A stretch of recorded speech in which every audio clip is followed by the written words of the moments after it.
Olá, pessoal. Oi. Vamos continuar, então, agora nosso segundo exercício.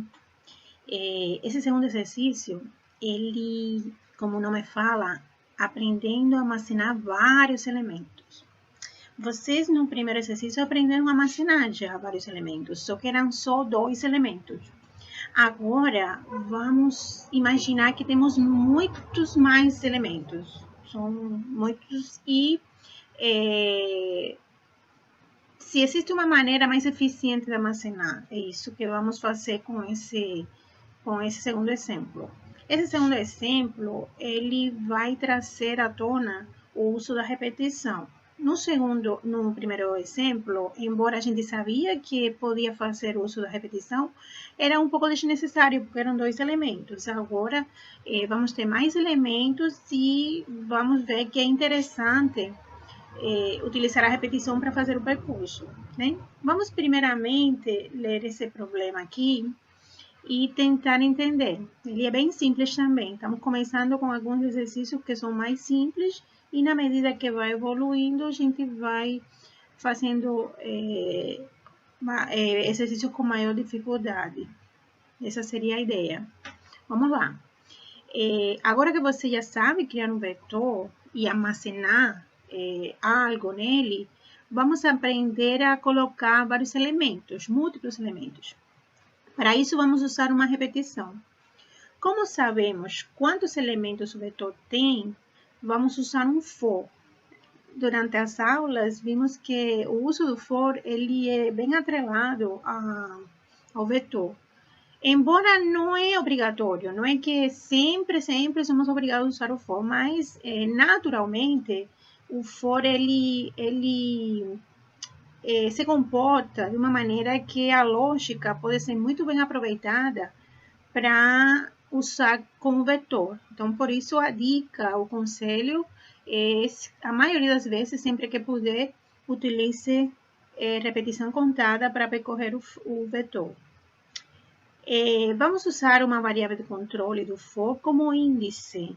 Isso que gostamos, né? Aproveitar esse índice, esse contador do for para definir os elementos do vetor, para definir as posições dos elementos do vetor. Como exemplo, vamos fazer isso para um vetor que tem 6 números inteiros. Vamos primeiramente criar o vetor e depois vamos ir armazenando os elementos neles, mas agora utilizando a repetição. Depois você vai exibir esses elementos, vai fazer a saída e como estamos começando, foi dada a dica de como é o código de maneira geral, ele deve ficar, né? Sempre tem alguns ajustes, né, que você precisa fazer, mas o principal já está aqui. Vamos começar da mesma maneira que o outro, seria a declaração. Depois da declaração, a gente faz a chamada da repetição, utilizando o laço contado for. Dentro do for, usamos um contador, que foi chamado de i, esse contador, inicializado em 0, e para antes de 6, porque são 6 elementos que vão ser percorridos, 6 variáveis que formam parte desse vetor. A gente vai, então, dentro do for, somente atribuir a leitura de cada um dos elementos. Só que com qual detalhe? Que dentro dos colchetes vamos aproveitar o índice ou o contador que foi utilizado dentro do for, que ele se incrementa automaticamente e automaticamente vai mudar para fazer referência a cada um dos elementos desse vetor, e então ele atribuir e preencher no lugar certo, na posição certa. Basicamente isso. Já praticamente eu falei a lógica do problema e até o código. Eu vou pegar meu código aqui, que eu acho que é sempre bom adiantar, né? O tempo é ouro. Então, eu sempre que me deem dicas, aproveito minhas dicas. Utilizando a dica dada na lista, Eu já trouxe meu código para aqui. Eu só vou explicar e se tiver que ajustar alguma coisa, eu preencho aqui dentro do meu código.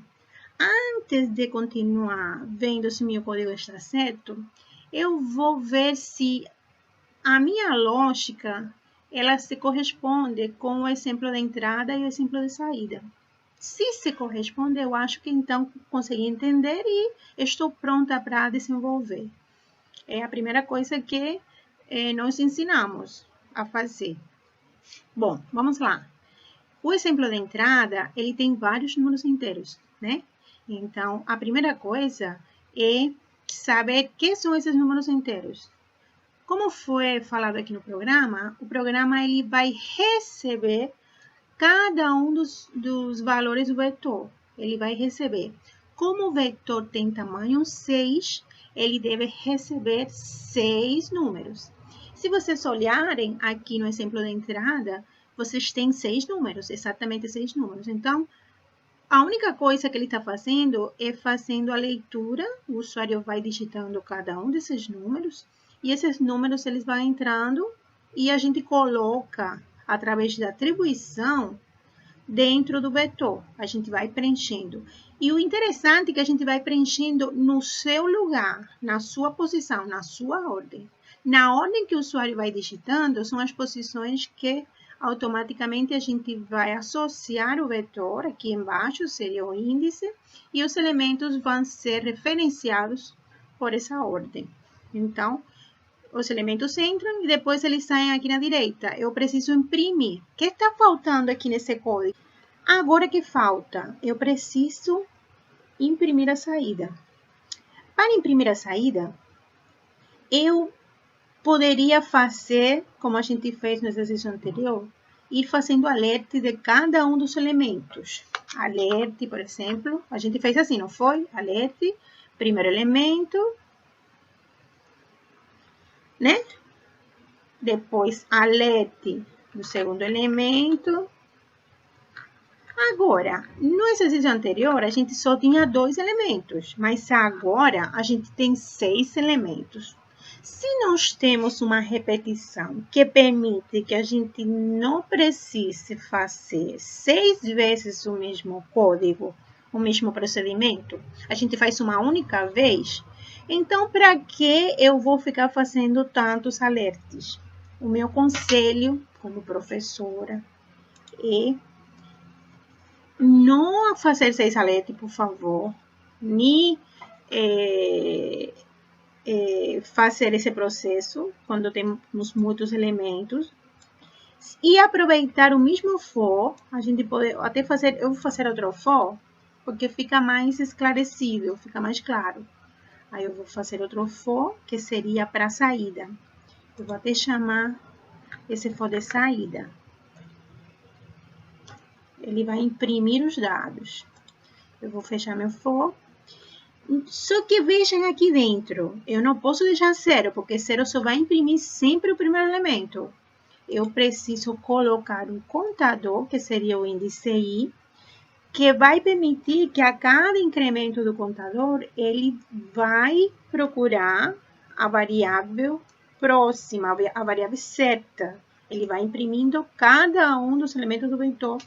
São 6 elementos, ele vai imprimir os 6 um após o outro. Fazendo isso, eu já fiz minha saída, eu tinha feito a minha entrada. E a única coisa que está faltando é ajustar aqui. Para quê? Para que fique um espaçamento entre um elemento e outro. Então, a gente pode colocar mais asterisco, né? Mais espaço, desculpem. Aí seria o elemento e o espaço, o elemento e o espaço. Só que tem que ter cuidado. Quando chega no último elemento, ele não tem espaço. Não sei, vamos ver. Se ele aceitar dessa maneira, perfeito. Mas muito provável que ele não está considerando o espaço do final. Então, tem esse detalhe. Então, a gente que faz? A gente primeiro submete, vê se funciona. Se não funciona, então a gente ajusta e conserta. que já seria uma restrição ou uma especificação da plataforma. Como funcionou? Vamos até abrir aqui.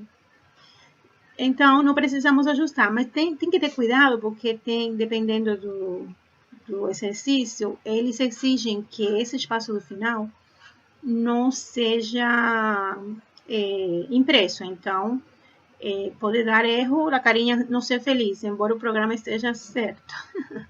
Eu vou mostrar o segundo teste. Aí, pelo que eu estou vendo, está tudo bem. E consigo finalizar, então, meu segundo exercício. Eu espero que vocês tenham entendido. E vamos, então, para o terceiro.